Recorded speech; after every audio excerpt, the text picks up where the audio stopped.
Assalamualaikum warahmatullahi wabarakatuh. Alhamdulillahirabbil alamin wa bihi nasta'inu ala umuri dunya waddin. Wassalatu wassalamu ala asyrafil anbiya'i wal mursalin wa ala alihi wa sahbihi wa tabi'in wa man tabi'ahum bi ihsanin ila yaumiddin. Asyhadu an la ilaha illallah wa asyhadu anna Muhammadan abduhu wa rasuluh la nabiyya ba'dah. Amma ba'd. Saudara, saya akan memberikan ulasan terhadap materi yang telah disampaikan oleh kelompok 1 itu dengan tema peradaban Islam pada masa Nabi Muhammad SAW. Bagian pertama membahas tentang Islam pada periode Makkah. Secara umum, informasi yang ditampilkan oleh pemakalah tadi sudah bagus, tinggal memberikan beberapa catatan. Yang pertama, saya akan memberi catatan, informasinya sudah bagus, tinggal menambahkan referensi. Semakin banyak referensi yang digunakan, akan semakin banyak pula informasi yang kita dapatkan. Tentunya informasi yang akan diambil itu adalah informasi yang relevan dengan pembahasan. Selain relevan, informasi yang akan kita masukkan itu tentu kuat secara data. Jadi tidak bisa sembarang ambil saja. Karena dalam ilmu sejarah, setiap data yang kita ambil itu mengandung informasi. Informasi itu harus kita seleksi. Baik dari segi kontennya, apakah kontennya benar. Kemudian yang kedua, apakah informasi dalam konten itu kuat secara ilmiah, artinya informasi itu kita dapatkan dari sumber-sumber otoritatif. Sumber otoritatif itu maksudnya tentu sumber yang berasal dari hasil penelitian. Hasil penelitian itu biasanya dimuat di dalam tulisan-tulisan berupa artikel jurnal atau dimuat di dalam buku yang jelas siapa penulisnya dan di mana diterbitkan. Sumber otoritatif, sumbernya dari situ. Dan catatan yang ketiga itu terkait dengan cara penulisan. Penulisan dirapikan. Kemudian yang kedua, selain rapi, itu mengikuti kaidah penulisan artikel ilmiah. Artinya catatan kaki itu harus rapi sesuai dengan cara penulisan catatan kaki atau kutipan. Ya. Boleh Anda menggunakan metode kutipannya menggunakan body note. Boleh menggunakan endnote atau catatan akhir, dan boleh catatan kaki, footnote. Silakan. Yang penting konsisten. Kalau kita menggunakan body note, ya body note saja seterusnya. Kalau kita menggunakan endnote, ya endnote saja seterusnya. Demikian juga kalau kita menggunakan footnote, ya footnote saja seterusnya. Jadi catatan ini berlaku untuk tugas-tugas berikutnya. Selanjutnya saya akan masuk kepada pembahasan materi.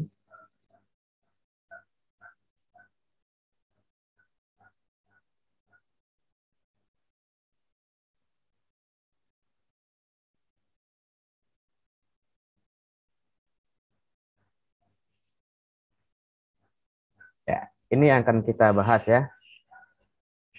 Materi pertama tadi membahas tentang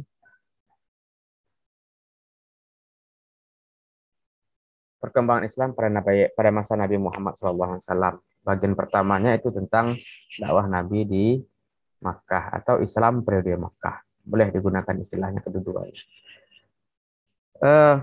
Ada lima pertanyaan yang perlu kita jawab dalam makalah ini. Sekaligus ini menjadi kisi-kisi dari tulisan yang Anda muat dalam artikel. Pertama, pertanyaannya masyarakat Arab sebelum Islam. Yang kedua, strategi dakwah Nabi di Makkah. Yang ketiga, tantangan yang dihadapi Nabi SAW dan penyebab-penyebabnya. Keempat, komposisi komunitas Muslim di Makkah. Kemudian yang kelima, hasil yang dicapai Nabi selama berdakwah di Makkah. Ini, ibaratnya ini kisi-kisi. Kisi-kisi pada hakikatnya adalah pertanyaan yang harus kita jawab. Maka penulisannya, topiknya itu harus berurutan seperti ini.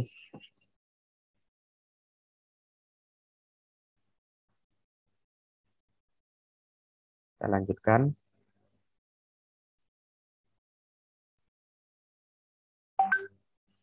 Nah, ini Arab. Silakan dilihat bagaimana yang Arab itu. Pertama, kenali dulu wilayahnya. Jadi Arab yang kita maksud bukan Arab sebagai sebuah kawasan besar dulu. Kita lihat Arab dalam batasan di tanah Hijaz. Sekarang sebagian besar Hijaz itu berada di Arab Saudi, negara Arab Saudi sekarang. Setelah Anda lihat peta ini, Anda akan tahu bagaimana bentuk wilayahnya, atau dalam istilah ilmu geografinya, physical geografi, geografi fisik. Kita akan mengenali bentuk-bentuknya, kemudian batas-batasnya. Kita lihat di sini, inilah negara-negara terdekat dengan tanah Hijaz. Baik, ini silahkan didalami saja nanti. Kalau ingin lengkap, di sini ada saya tulis sumber apa? Ini video ya di YouTube. Silahkan lihat. Cukup membantu Anda nanti untuk mengenali wilayah Arab yang akan kita bahas. Kita masuk kepada pertanyaan pertama. Saya ingin memberikan catatan pada bagian yang ini, yaitu bagaimana keadaan bangsa Arab sebelum kedatangan Islam atau sebelum Nabi menyebarkan agama Islam kepada bangsa Arab. Nah, bangsa Arab, kalau kita lihat dari segi mukim atau tidak mukimnya, atau dari lokasi hunian atau daerah yang mereka huni itu dibagi kepada dua bentuk. Yang pertama, masyarakat yang mukim, atau disebut juga dengan masyarakat hadari. Yang kedua, ini masyarakat yang tidak mukim, istilahnya Badawi atau Tanakul. Tanakul itu berpindah ya. Kemudian nomaden istilah lainnya, berpindah-pindah. Nah, dari segi hunian, dua ini. Pertama, masyarakat yang mukim dan non-mukim. Lihat ke samping kanan, masyarakat Hadari itu tinggalnya di daerah mana saja. Ini daerah Yaman, Taif, Yathrib, Makkah, Najd, dan Khaybar. Anda hafalkan sajalah nama-nama ini, semua nama-nama daerah ini punya sejarahnya sendiri. Punya pembahasan sendiri di dalam kajian sejarah Islam. Jadi disinilah mereka tinggal. Di daerah Yaman, Taif, Yathrib, Makkah, Najd, Khaybar. Apa ciri mukim itu? Masyarakat mukim itu pertama dia sudah mendiami wilayah untuk sekian lama dan membentuk masyarakat di sana. Membentuk sistem masyarakat yang teratur. Ada kepemimpinan, ada pembagian pekerjaan, ada pembagian wilayah hunian, dan segala macamnya. Ini ciri-ciri masyarakat Hadari. Kemudian kalau masyarakat Badawi itu di mana tinggalnya? Dia tinggal hampir menyebar di setiap gurun-gurun. Gurun-gurun yang ada sumber mata airnya. Gurun-gurun yang ada tanam-tanamannya. Lalu masyarakat yang Hadari ini, apa sumber mata pencahariannya? Mata pencahariannya rata-rata pertanian. Pertanian di sini pertanian untuk tanam-tanaman yang berusia lama, bukan tanaman muda. Sekarang tanaman muda itu istilahnya apa? Palawija ya. Yang kita sekali panen habis, kemudian batang-batangnya dibuang. Jadi pertaniannya pertanian skala besar untuk tanaman-tanaman yang usianya lama. Misalnya pertanian kurma, pertanian anggur, pertanian delima, atau gandum. Mereka bertani. Dan sistem pertaniannya sudah dikelola dengan baik. Lahan pertanian sudah dibagi. Ini lahan pertanian, ini lahan pemukiman. Jadi sudah terbentuk pembagian tanah sesuai dengan keperluannya. Ini keperluan pemukiman, ini keperluan pertanian, ini keperluan pasar. Jadi daerah-daerahnya sudah dibagi-bagi. Jadi rata-rata mata pencahariannya masyarakat yang muktim itu adalah pertanian. Dan kemudian yang paling penting dan paling sering disebut mata pencaharian masyarakat hadari ini, masyarakat mukim ini adalah perdagangan. Apa saja diperdagangkan. Tapi yang paling penting itu adalah perdagangan ternak. Dalam sejarah Arab, kita sering sekali mendengar bagaimana ada orang kaya Arab itu berkorban hewan ternak sampai 1000-an. Nah, kan itu mengindikasikan bahwa peternakan di sana berkembang, dan sekaligus ternak itu diambil manfaatnya, baik untuk dijual dagingnya, diambil susunya, dan menjadi bahan perdagangan yang populer pada waktu itu. Dalam setiap perdagangan, maka tidak mencengangkan kafilah dagang Arab itu menggiring sampai puluhan ribu hewan ternaknya dibawa ke pusat-pusat perdagangan di sekitar wilayah Arab. Wool. Nah, wool ini kan dampak dari peternakan, terutama ternak domba. Nah, bulu domba ini kemudian juga menjadi bahan perdagangan. Kurma. Kurma itu hasil pertanian di atas. Nah, ini yang paling menarik, budak, berhala, dan lain-lain. Nah, kenapa ada perdagangan budak? Karena pertanian mereka juga didukung dengan sistem perbudakan. Terkait dengan sistem perbudakan, pertanian mereka dikelola oleh para budak. Karena itu budak-budak ini menjadi sangat penting dalam sistem perekonomian Arab, baik dari sektor pertanian ataupun sektor perdagangan. Di pertanian, budak-budak dipekerjakan untuk mengurus lahan pertanian.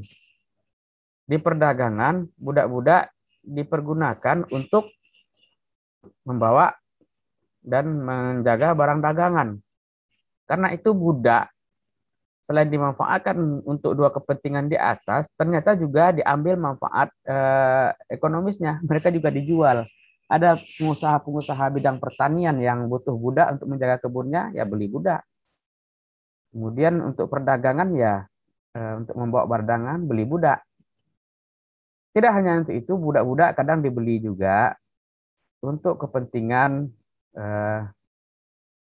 pengamanan. Misalnya ada budak-budak yang hebat, yang tenaganya kuat, bisa berperang, itu juga bisa dijual, mengabdi untuk mereka, untuk pengamanan. Termasuk berdagang berhala. Nah, berhala ini kan masyarakat Arab kan menyembah berhala. Dan dia juga melihat masyarakat-masyarakat sekitarnya juga banyak yang menyembah berhala. Maka berhala-berhala terbaik itu sering menjadi komoditas dagangan. Dibeli, kemudian dijual lagi gitu kan. Nah, kalau kita lihat dari segi keagamaan, bagaimana bentuk masyarakat yang menyembah budak, tapi menyembah berhala, itu berhalanya diperjualbelikan. Mereka menyembah Tuhan dan Tuhannya diperjualbelikan. Oke, ini intermezzo saja. Silakan didalami melalui literatur bagaimana potret berhala dalam sistem keyakinan atau sistem religi masyarakat Arab. Jadi masyarakat Hadari ini pekerjaannya. Kemudian kita lihat lagi apa mata pencaharian atau sumber perekonomian masyarakat Badawi. Rata-rata bersumber dari peternakan. Nah, peternakan ini sangat terkait dengan tempat tinggal mereka. Mereka berternak itu di lokasi-lokasi gurun yang ada sumber makanan bagi ternak mereka, terutama tumbuh-tumbuhan dan air untuk memberi minum ternak mereka. Nah, alasan mereka berpindah-pindah itu ya karena faktor peternakan ini. Habis sebuah gurun, tidak ada lagi makanan ternak mereka di sana, kemudian sumber mata airnya sudah kering, sumber mata air itu disebut oase, sudah kering, ya mereka pindah. Gitu. Jadi sumber penghasilan mereka itu dari peternakan. Peternakan inilah, hasil ternak inilah juga dijual ke masyarakat Hadari untuk jadi bahan dagangan juga bagi masyarakat Hadari. Kemudian pertanian. Nah, dari segi pertanian ini bedanya dengan pertanian masyarakat Hadari. Masyarakat Badawi itu bertani itu istilah orang Minangkabaunya itu parintang-rintang hari. Sambil menggembalakan ternak, mereka juga menanam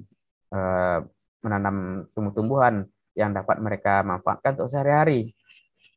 Jadi ciri-ciri pertanian masyarakat Badawi ini dia menanam tanaman-tanaman muda yang sekali panen habis, tidak ada lagi. Tidak tanaman-tanaman berusia tua seperti di masyarakat Hadari. Mereka tidak nanam kurma, tidak nanam apa, itu kan usianya lama sekali.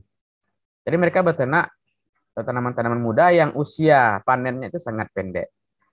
Bisa mereka manfaatkan selama mereka beternak, menggembalakan ternak mereka di suatu tempat. Nah, rata-rata apa peternakan mereka? Unta, domba, bertani kurma ini maksudnya setiap gurun-gurun yang mereka kuasa itu mereka tanam. Kemudian nanti mereka kembali lagi ke sana, kalau tidak menghasilkan ya. Tapi kurma bukan menjadi penghasilan yang utama. Inilah gambaran masyarakat Arab. Kalau kita lihat dari skema ini, pertama kita lihat dari segi pemukiman, yang kedua kita lihat dari lokasi yang dia tempati daerah mana saja, dan ini silahkan lihat peta, mana saja yang daerah Hadari dan mana saja daerah Badawi. Kemudian yang ketiga ini dari segi perekonomian mereka atau sumber mata pencaharian mereka. Sekarang kita lihat masyarakat ini, masyarakat Arab dari segi pengelompokan sosial mereka. Dari segi pengelompokan sosial bisa kita lihat bahwa masyarakat Arab itu adalah masyarakat kesukuan. Kehidupan mereka, solidaritas mereka sangat tergantung kepada suku. Maka suku bagi mereka sangat penting sebagai ikatan sosial yang menjamin keberlangsungan hidup mereka di dalam masyarakat. Sukulah yang akan melindungi setiap individu yang ada di dalamnya. Kita lihat dari bawah dulu ya. Bagaimana suku itu terbentuk? Paling bawah itu ikatan yang paling kecil itu disebut dengan kaum.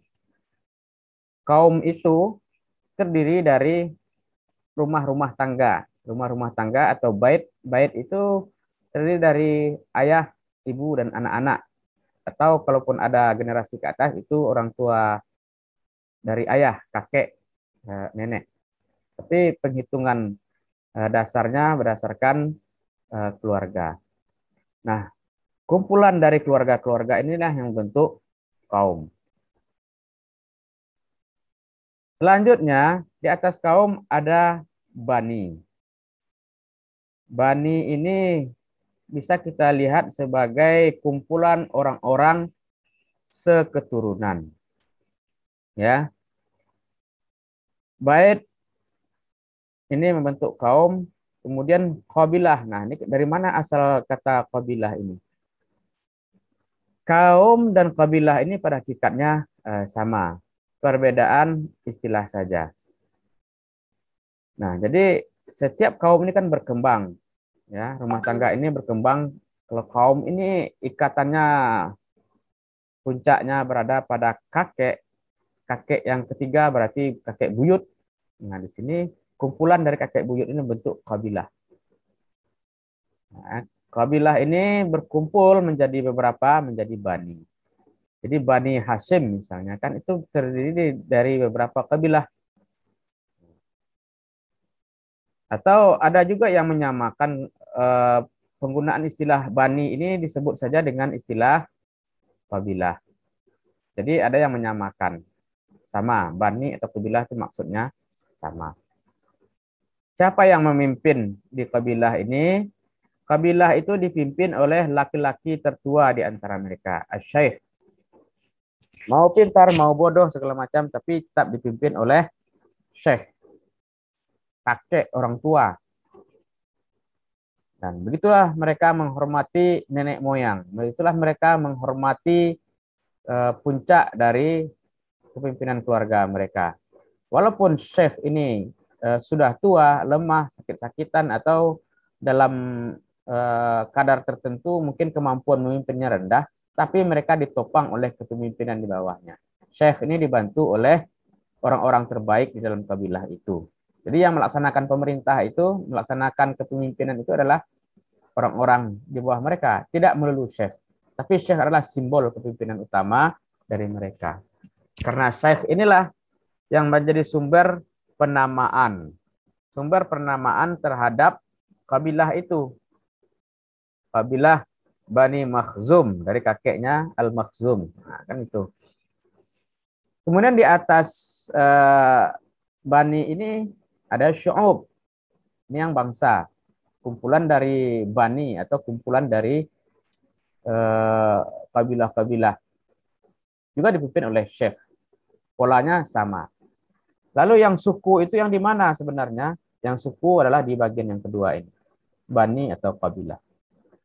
Maka susunan masyarakat Arab sebelum Islam itu ya seperti ini. Kaum Bani dan Syu'ub. Nah, ikatan yang paling kuat itu di mana? Di kabilah. Karena kabilah adalah pengelompokan sosial masyarakat berbasis keturunan langsung dari kakek-kakek mereka yang terdahulu. Jadi masyarakat mereka itu mengelompok, mendiami satu teritori berdasarkan pengelompokan orang-orang seketurunan atau pengelompokan yang sifatnya genealogis. Nah, pengelompokan orang seketurunan ini berdasarkan garis keturunan bapak atau laki-laki, disebut juga dengan patrilineal. Dengan pola kepemimpinan yang berorientasi kepada laki-laki atau patriarkat. Inilah bentuk susunan masyarakat. Dan masyarakat Arab, terutama di sekitar Hijaz, tempat Nabi Muhammad SAW itu dilahirkan dan mengembangkan agama, ya terdiri dari kabilah-kabilah yang banyak. Nah, kabilah-kabilah inilah yang mengisi wilayah-wilayah di sekitar tanah Hijaz. Kita lanjutkan. Bagaimana bentuk kepemimpinan di dalam suku Quraisy? Oh ya, Quraisy itu dari mana? Nah, yang suku Quraisy itu adalah kumpulan dari kabilah-kabilah tadi. Yang berpuncak kepada seorang sosok Quraisy, tokoh yang dianggap sebagai nenek moyang yang mengembangkan bangsa Arab di sekitar tanah Hijaz. Di masyarakat Arab kita kenal di dalam apa? Di dalam buku-buku sejarah masyarakat jahiliyah, gitu kan? Jahiliyahnya apa? Tapi nanti kita bahas jahiliyahnya. Kalau kita lihat apakah masyarakat jahiliyah itu tidak mengenal kepemimpinan, ternyata mengenal kepemimpinan. Inilah struktur kepemimpinan di dalam suku Quraisy. Dikenal ada beberapa pembagian kekuasaan sesuai dengan bidang-bidang pekerjaan. Nah, ada hijabah, tugasnya pemegang kunci Ka'bah, dan ini dipegang oleh Bani Hashim. Bani Hashim ini adalah keluarga Nabi. Kemudian Sikayah, penjaga telaga Zam-Zam, dipegang oleh Bani Hashim. Dan Nabi Muhammad juga berasal dari Bani Hashim. Rifadah, pengurus pajak untuk orang miskin, tambah konsumsi untuk jamaah haji, juga dipegang oleh Bani Hashim. Kemudian diat hakim sipil dipegang oleh Bani Taim. Itu keluarganya Abu Bakar As-Siddiq. Abu Bakar As-Siddiq juga pernah memegang jabatan sebagai hakim sipil ini sebelum dia memeluk agama Islam.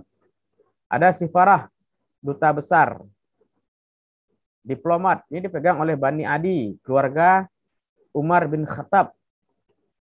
Dan Umar bin Khattab juga pernah memegang jabatan ini. Bisa kita lihat Abu Bakar dan Umar bin Khattab sebelum masuk Islam ternyata adalah pejabat pada waktu itu. Pejabat hakim sipil dan pejabat duta besar. Kemudian ada lagi Nadwah, Dewan Kota. Ini dipegang oleh Abdul Uzza dari Bani Abdiddar. Abdul Uzza ini keluarga dari Aminah binti Wahab, ibu Nabi Muhammad SAW. Kemudian Majelis Permusyawaratan, MPR. Nah, ini Khaimah namanya, dipegang oleh pejabat dari suku Bani Makhzum. Khalid bin Walid pernah menjadi penjabat ini. Kemudian urusan keamanan dan pertahanan, Liwa dipegang oleh Bani Umayyah. Pernah dijabat oleh Abu Sufyan. Kemudian ini Bani Umayyah, nanti cikal bekalnya dari sini ya. Bani Umayyah. Kemudian bendahara negara dipegang oleh Haris bin Qais dari Bani Ka'ab, Khazinah. Kemudian peramal, peminta pendapat para dewa, Azlam nama jabatannya, pernah dipegang oleh Safwan bin Harb dari Bani Umayyah. Kalau di sini kita lihat, keluarga Nabi Muhammad itu memegang urusan-urusan yang terkait sekali dengan Ka'bah dan ibadah haji. Ya, megang kunci Ka'bah, penjaga telaga Zam-Zam, pajak orang miskin. Ya kan? Sebab konsumsi jemaah haji ditanggung oleh Bani Hashim. Dan kalau kita lihat dari segi perekonomian, Bani Hashim bukanlah bani yang atau suku yang kaya, tapi mereka memegang jabatan yang luar biasa berat kalau kita lihat dari segi perekonomian mereka. Mereka harus memberi konsumsi jamaah haji juga. Nah, dari mana mereka dapatkan itu? Oke. Nah, ini saya ambil dari At-Tabari, Tarikh Ar-Rusul wal Muluk, kemudian di Syed Amir Ali, The Spirit of Islam. Kita lanjut. Sebelum lanjut, inilah bentuk kepemimpinan. Ternyata kepemimpinan masyarakat Arab di Hijaz itu sebelum kedatangan Nabi Islam merupakan kepemimpinan yang sifatnya kolektif dan kolegial. Tidak ada pemimpin puncak di sana. Yang ada itu kepemimpinan yang dibagi-bagi berdasarkan tugas-tugas yang ada di masyarakat. Jadi semuanya pemimpin. Mereka sama tinggi, duduk sama rendah, dan tegak sama tinggi. Dan mereka juga melakukan sistem musyawarah. Ternyata masyarakat Arab pada waktu itu, kalau kita bawakan dengan terma sekarang, ternyata masyarakat yang demokratis. Masyarakat yang demokratis yang melaksanakan pengambilan keputusan di bidang urusan-urusan kemasyarakatnya melalui permusyawaratan juga. Gitu ya. Tapi pertanyaannya kenapa bisa mereka jadi jahiliyah gitu kan? Jadi jahiliyahnya karena sistem ini tidak dijalankan dengan baik dan benar dan banyak yang diselewengkan. Itu persoalannya. Nah, ini dia. Coba kita lihat.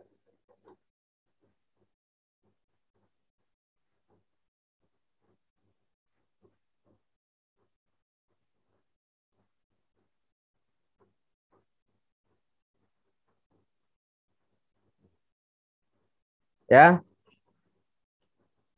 ini kita lihat masyarakat Arab dari berbagai perspektif,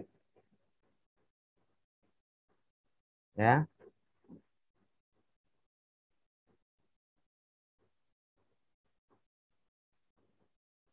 Nah, ini dia. Kita lihat masyarakat Arab sebelum Islam yang disebut jahiliyah itu sebenarnya seperti apa. Kalau dilihat dari segi keagamaan, mereka punya agama-agama kuno ya. Agama kuno itu maksudnya yang berbasis kepada penghambaan, penyembahan terhadap roh-roh nenek moyang atau roh-roh benda-benda tertentu. Dikenal ada animisme, ada dinamisme, ada totemisme. Animisme kepercayaan terhadap roh-roh yang gaib, baik roh itu roh nenek moyang mereka deskripsikan atau roh-roh yang tidak bersumber dari nenek moyang. Mereka anggap itu sebagai jin, hantu, dan segala macamnya. Kalau dinamisme itu mereka meyakini dalam benda-benda tertentu mempunyai jiwa atau roh. Totemisme mereka meyakini dalam hewan-hewan tertentu mempunyai roh dan jiwa yang bisa memberikan manfaat kepada mereka dan juga bisa memberikan mudarat kepada mereka. Juga sudah ada agama Majusi, agama penyembahan api, ya. Ada agama Yahudi, ada agama Nasrani, dan nah ini yang paling fenomenal yang sering disebut sejarah.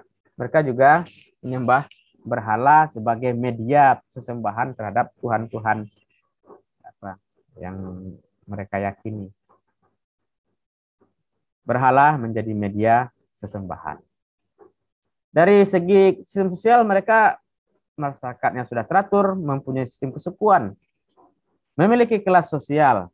Nah, kelas sosial ini yang belum saya jelaskan. Kelas sosialnya ada kelas pedagang, ada kelas bangsawan, dan ada kelas budak. Nah, ini masyarakat Arab ternyata menggunakan sistem kelas-kelas juga. Paling tinggi itu kelas pedagang. Pedagang ini biasanya kaya-kaya. Mereka mempunyai pengaruh yang besar. Bisa mempengaruhi pengambilan keputusan dalam masyarakat. Sampai sekarang ternyata begitu ya. Orang yang punya uang itu sangat berpengaruh sekali. Bisa mengendalikan politik juga ya. Kelas bangsawan itu pimpinan suku, dan kelas budak itulah budak-budak yang dijadikan penyangga sistem perekonomian mereka, penyangga sistem keamanan mereka. Dan kepemimpinan sebagai kita lihat tadi, kepimpinannya sifatnya kolektif, kolegial. Kehidupan sosial, dari segi kehidupan sosial kita lihat sering terjadi perang antar suku. Penyebabnya bisa dari hal-hal yang sangat sepele sampai hal-hal yang paling serius. Nah, penyebab perang ini rata-rata persoalannya adalah persoalan hina-menghina. Tidak ada perang antar suku karena perebutan wilayah, tapi persoalan hina-menghina saja. Dan ini bisa berlangsung sampai berlama-lama. Satu perang akan diikuti oleh perang-perang lainnya.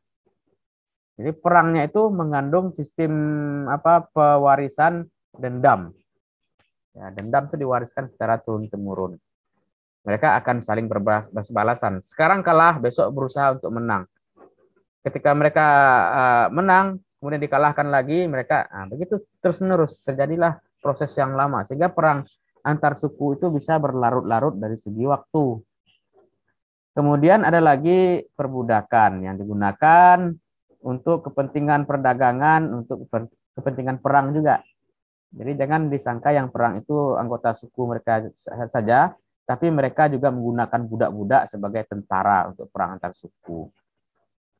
Dari segi asusila bisa kita lihat bagaimana perzinaan, bagaimana praktek mabuk-mabukan, khamar dan segala macam terjadi, judi merajalela, membuat keadaan itu berpengaruh terhadap kehidupan sosial masyarakat.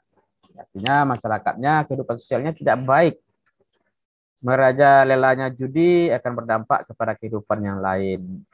Zina menyebabkan banyaknya lahir anak-anak yang tanpa keturunan, yang tidak bisa kemana dinisbahkan keturunannya, dinasabkan kemana dicari nasabnya. Maka banyak lahir pada waktu itu anak-anak yang tidak jelas siapa bapaknya, cuma disebut bin abihi. Misalnya si fulan bin abihi atau fulanah binta abiha. Itu bintu abiha. Begitu saja. Tidak jelas siapa bapaknya. Atau disebut dengan bin ummihi. Kalau sudah bin ummihi itu jelas bapaknya tidak jelas itu.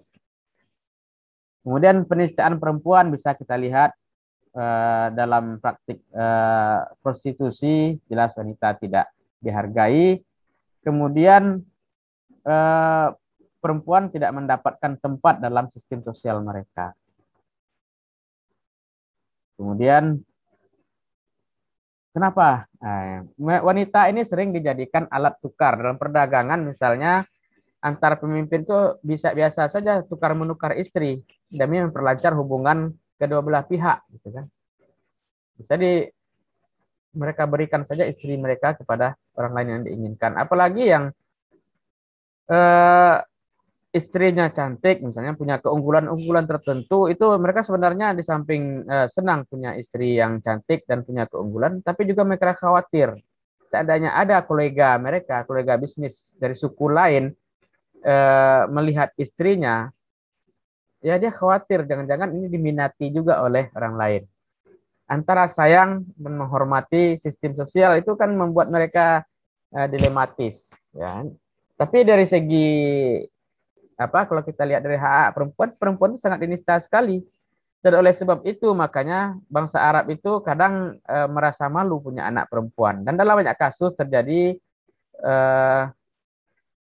perdagangan perempuan juga, kemudian anak perempuan dibunuh sebelum lahir karena dikhawatirkan anak perempuannya ini menimbulkan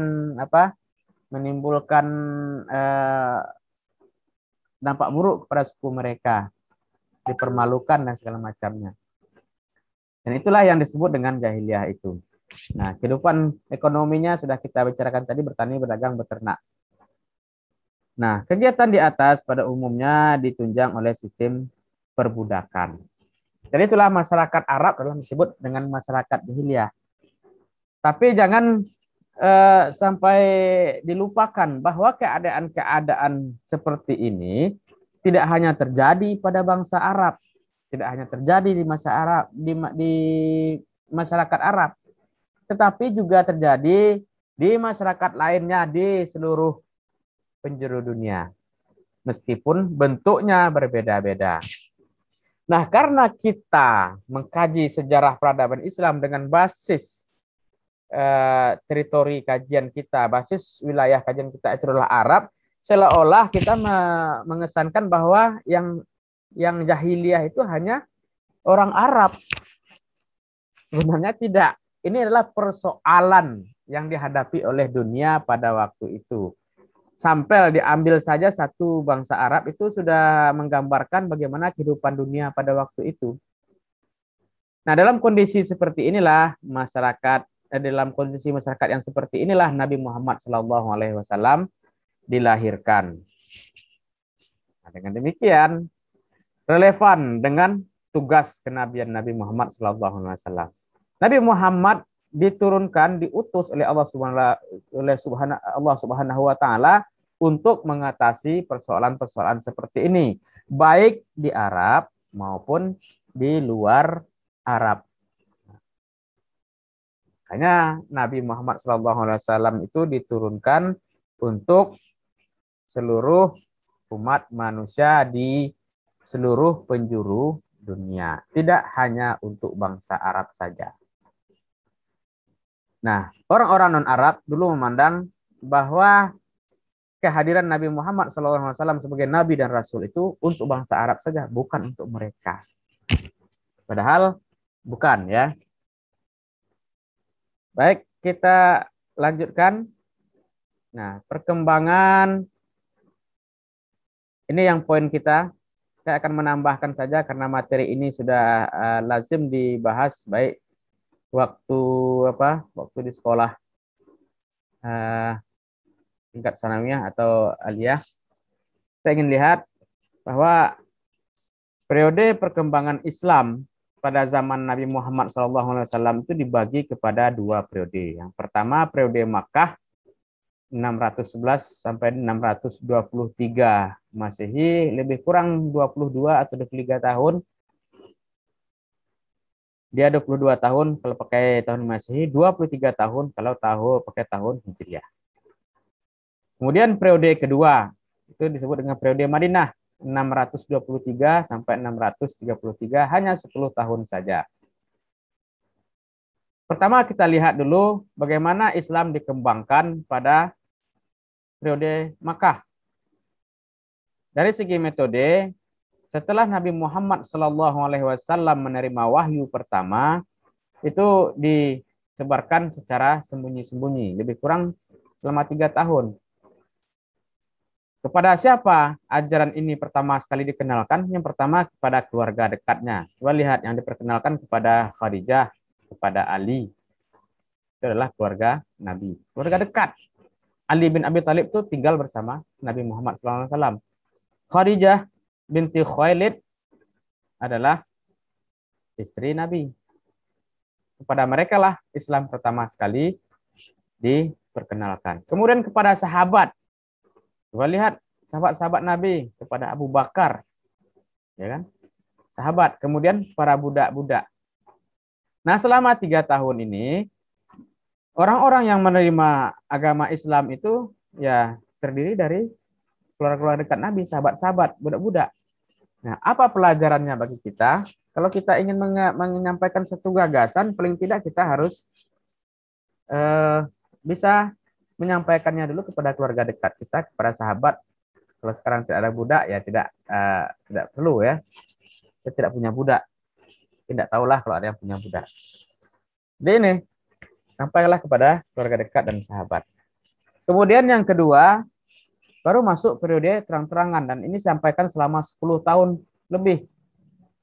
Disampaikan kepada siapa? Ini kepada kaum atau kabilah. Ya, berarti lebih di atas lagi. Di atas bait atau keluarga tadi kan ada kabilah atau kaum.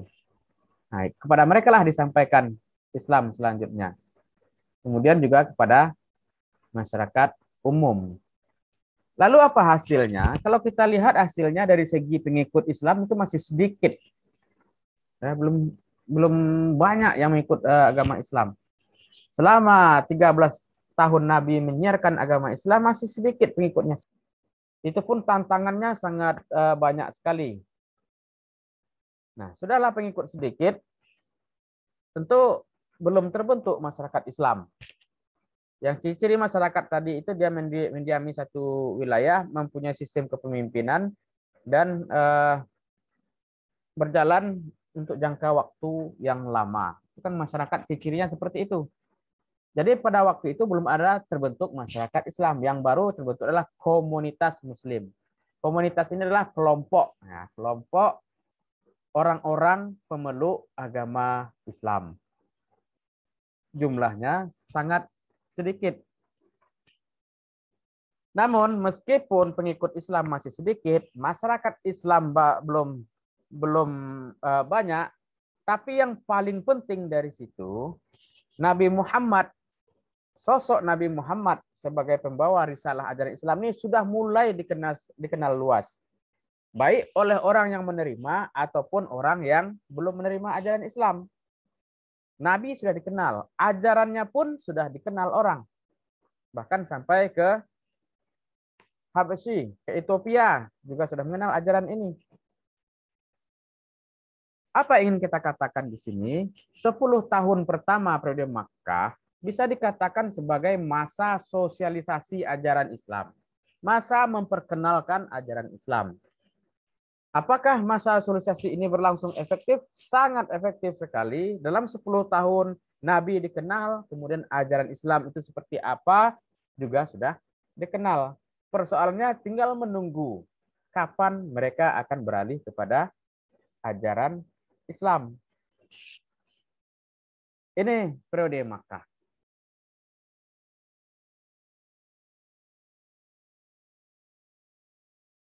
Kemudian periode Madinah kita lihat kan berlangsung selama 10 tahun. Nah, Madinah sebelum dikenal sebagai nama Madinah sekarang itu kan namanya Yathrib. Kondisi Yathrib tidak jauh berbeda dengan Makkah. Sama-sama sering perang antar suku, sama-sama punya masalah sosial. Tetapi kita ingin lihat bahwa Madinah ini merupakan salah satu poin terpenting dalam kajian perkembangan Islam.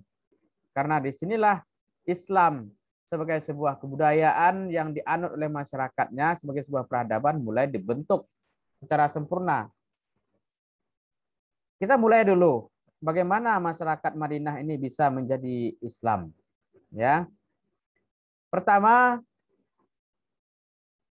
baik sebelum Islam ataupun sesudah Islam datang, orang-orang Yathrib ini sudah kenal sekali oleh orang-orang Yathrib sudah kenal dengan Nabi Muhammad SAW.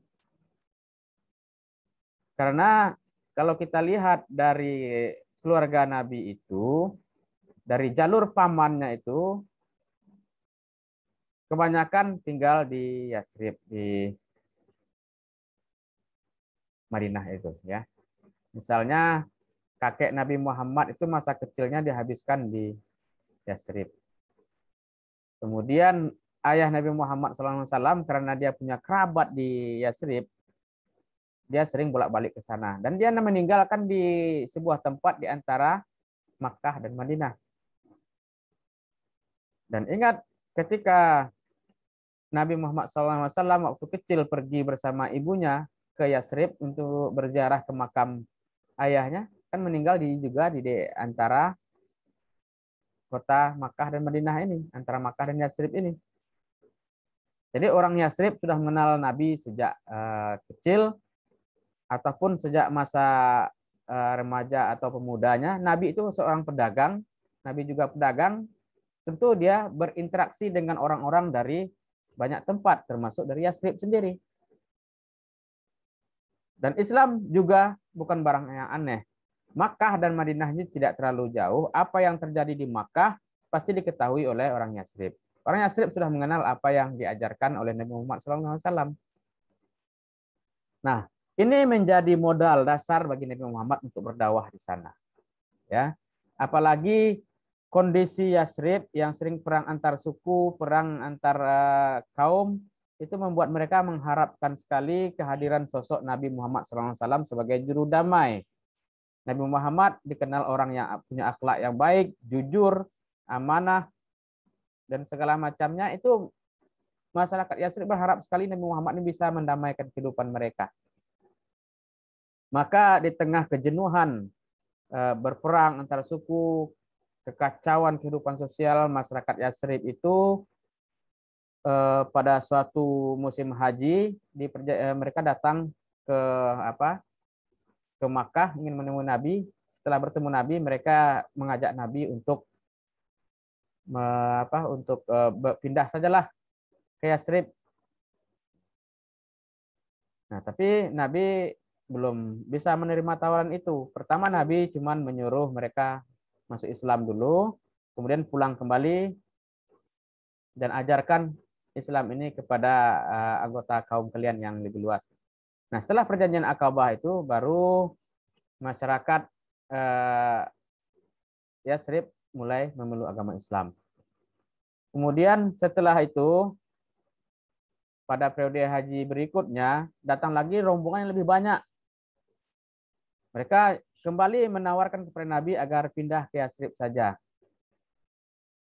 Alasannya pertama, keluarga-keluarga Nabi ya yang walaupun tidak terlalu dekat, mereka ingin Nabi aman dari serangan-serangan dan ancaman dari bangsa Arab Quraisy yang ada di Makkah. Mereka ingin mengajak Nabi pindah. Kemudian kedua, mereka ingin suasana damai, mereka ingin dipimpin oleh Nabi untuk menuju perdamaian itu. Nah, dari kenyataan ini kita bisa simpulkan bahwa pada hakikatnya Islamisasi Yathrib itu adalah proses yang berasal dari keinginan masyarakat Yasrib sendiri. Nabi kan faktanya belum pernah berdakwah ke sana. Tapi Islam datang dijemput oleh masyarakat Yasrib sendiri. Dan mereka sendirilah yang ingin menganut agama Islam. Dan ini modal yang besar sekali bagi Nabi untuk mengembangkan Islam dan peradaban Islam di kota Madinah. Karena masyarakatnya siap untuk menerima kehadiran Islam dan siap membangun dengan nuansa keislaman. Beda dengan Makkah, Nabi yang berdakwah tapi yang dapat sedikit pengikut, tapi di Yasrib orang berbondong-bondong masuk Islam tanpa Nabi mendakwahkannya secara langsung. Nah, inilah makanya Nabi berkeinginan sekali untuk memutuskan untuk pindah hijrah ke Yasrib. Ditambah lagi dorongan dari Allah Subhanahu wa taala agar pindah ke Yasrib. Nah, sekarang setelah Nabi sampai di Yasrib, setelah Nabi mulai mengembangkan ajaran Islam dengan nyaman karena didukung oleh masyarakat Yasrib sendiri. Sampai Nabi di Yasrib, Nabi membangun masjid sebagai pusat kegiatan. Istilahnya setelah hijrah Nabi kan butuh semacam kantor juga untuk apa? Untuk melaksanakan aktivitasnya atau membutuh tempat untuk melaksanakan kegiatan dakwahnya. Maka Nabi membuat masjid. Kenapa masjid? Karena masjid itu milik semua orang Islam. Semua bisa datang ke sana. Ya. Dibuatlah satu bangunan kebudayaan baru. Nah, kenapa kita sebutkan kebudayaan baru? Masjid sebenarnya sudah ada di Al-Aqsa, tapi masjid sebagai pusat kegiatan keagamaan Islam itu baru pertama sekali didirikan di Yasrib. Dibangunlah masjid sebagai pusat kegiatan. Kemudian Nabi mulai menyusun masyarakat baru. Nah, masyarakat baru, masyarakat Yasrib yang pertama berbasis kesukuan, baik yang berasal dari kelompok Yahudi ataupun dari kelompok bangsa Arab. Itu disusun oleh Nabi. Nah, bagaimana bentuk susunannya? Masyarakat asal itu, masyarakat Yasrib asal itu kan berasal dari suku-suku Arab dan suku Yahudi. Nabi, masyarakat Arab dan Yahudi ini didamaikan, kemudian disatukan menjadi satu entitas baru yang disebut sebagai Ahlul Madinah atau keluarga Madinah. Saat Nabi menyebut Ahlul Madinah inilah otomatis Nabi mengganti nama Yasrib menjadi Madinah. Jadi istilahnya kalau sekarang Ahlul Madinah ini adalah warga Madinah atau citizen atau warga kota Madinah. Warga kota, dan dia langsung Nabi mengganti nama Madinah Yasrib menjadi Madinah. Akhirnya dipersaudarakan antara suku Arab Yasrib yang bertikai sejak lama itu disatukan menjadi Ahlul Madinah. Kemudian komposisi masyarakat Muslim, kalau kita lihat, pertama orang-orang Yasrib yang menerima agama Islam ditambah yang hijrah dari Makkah. Orang yang menerima ini disebut dengan Ansor, masyarakat Madinah asli, masyarakat asli Yasrib yang memeluk agama Islam disebut dengan Ansor, kemudian masyarakat yang pindah disebut dengan Muhajirin. Antara kaum Muhajirin dan Ansor ini kemudian dipersaudarakan. Antara mereka bentuk penyatuan ini disebut dengan ummah. Umat. Nah, ummah pada waktu itu merupakan sebuah peristilahan baru dalam pengelompokan sosial. Ya, ummah. Jadi siapa saja yang ummah itu asal mereka beragama Islam, mereka ikut dalam satu pengelompokan sosial baru yang disebut dengan ummah. Nah, kemudian umat Islam dan non-Muslim pada tahap ketiga juga dipersatukan lagi dengan istilah baru yang sudah di awal disebutkan Ahlul Madinah. Jadi Ahlul Madinah ini konotasi pertama itu adalah antara orang Arab penduduk asli Yasrib dengan orang-orang Yahudi penduduk Yasrib. Kemudian berkembang ke bentuk yang keduanya, penggabungan antara umat Islam baik dari Muhajirin ataupun Ansar dengan orang-orang Yahudi ataupun agama-agama lain menjadi Ahlul Madinah. Semuanya menjadi warga kota Madinah. Nah, sudah terbentuk masyarakat. Lalu apa yang dilakukan Nabi? Nabi membuat undang-undang untuk menjalankan kehidupan, sebagai pedoman untuk menjalankan kehidupan. Nah, kalau kita lihat dari strategi yang dibuat Nabi di Madinah ini sudah menunjukkan sebuah pola yang teratur dalam penyusunan masyarakat.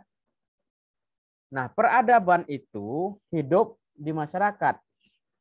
Karena itu masyarakat yang teratur merupakan prasyarat untuk terbentuknya peradaban.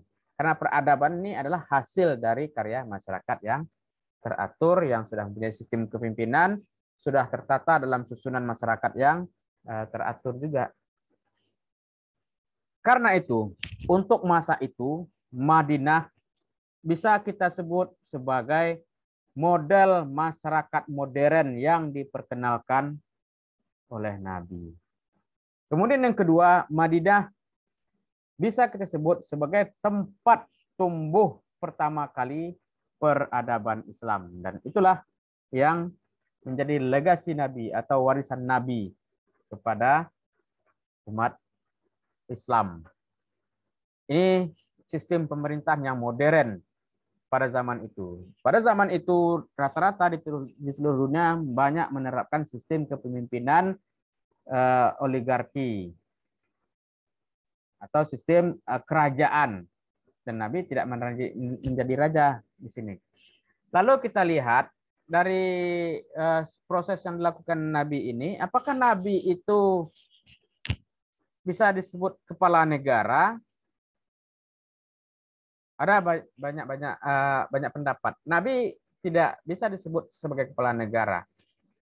Karena kalau disebut sebagai kepala negara, berarti Nabi kepemimpinannya hanya terbatas untuk kota Madinah. Tidak bisa untuk pemimpin yang lain. Maka banyak yang menolak Nabi bukanlah kepala negara.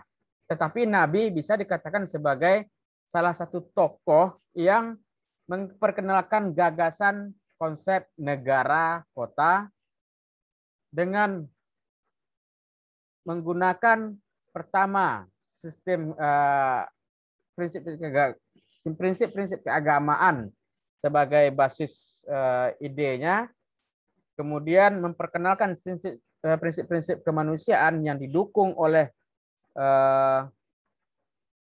prinsip kerjasama, prinsip persaudaraan, prinsip kemanusiaan, keadilan, dan segala macamnya. Prinsip-prinsip itu nampak di dalam undang-undang atau Piagam Madinah yang dibuat oleh Nabi Muhammad SAW.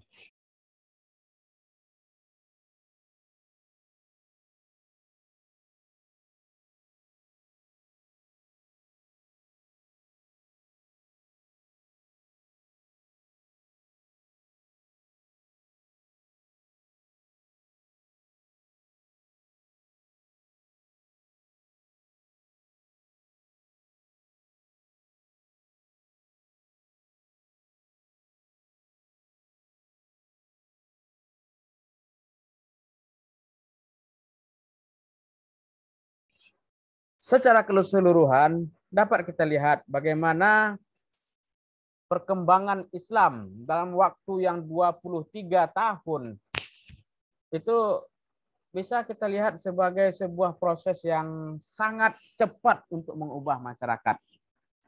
23 tahun Nabi berhasil mengubah wajah Arab, terutama daerah Hijaz, Makkah, dan Madinah ini menjadi daerah yang tidak teratur menjadi daerah yang teratur.